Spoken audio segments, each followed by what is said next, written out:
I come to these meetings with a serious intention and a message from my government and a message from my president that we have to do something about working together as finance people and regulators to take our countries forward and in collaboration.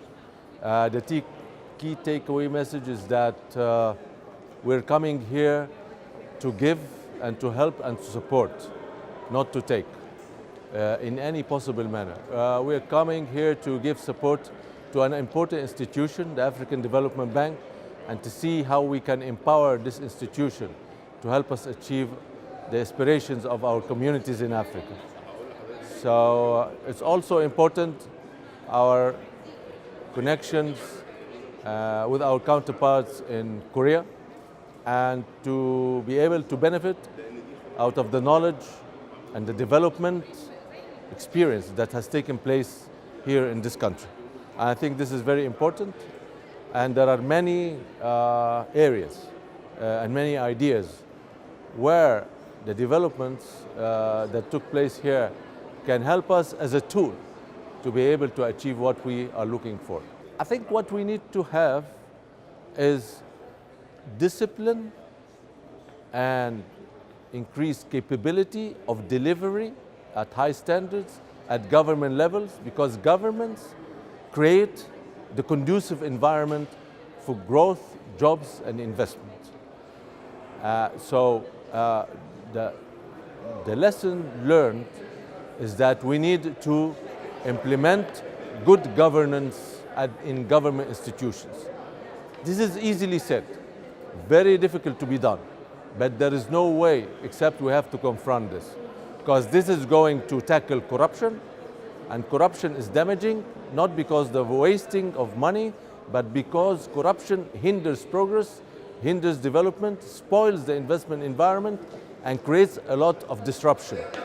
We cannot have discipline within an environment disrupted by corruption.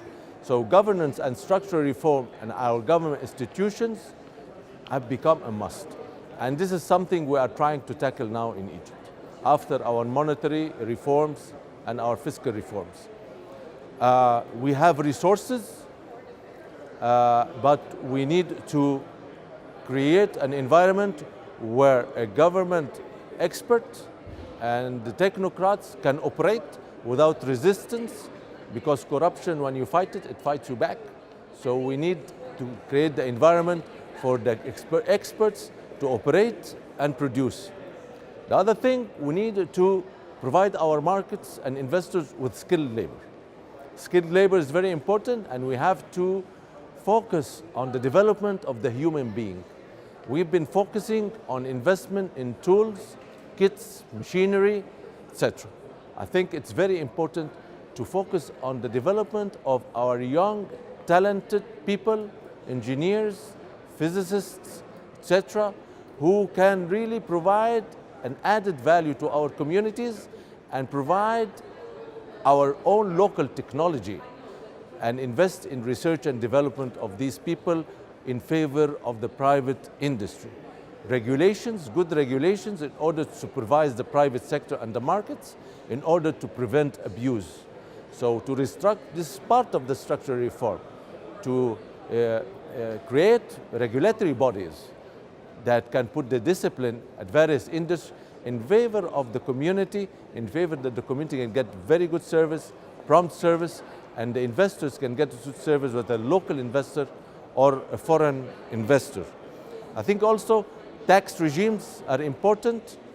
And the third thing, in order for African countries to benefit from one another, we need to have, as I said before, more faith and trust, work together in collaboration, and start to work on opening the routes of trade between African countries through investing in infrastructure and transportation facilities, so that goods and services can be transported in a cost-effective manner across our markets.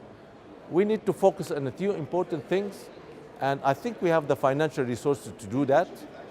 And I hope one day we will see this happening, because I think this is one of our last chances. We don't have the luxury. The world is developing very fast, and it is at a time.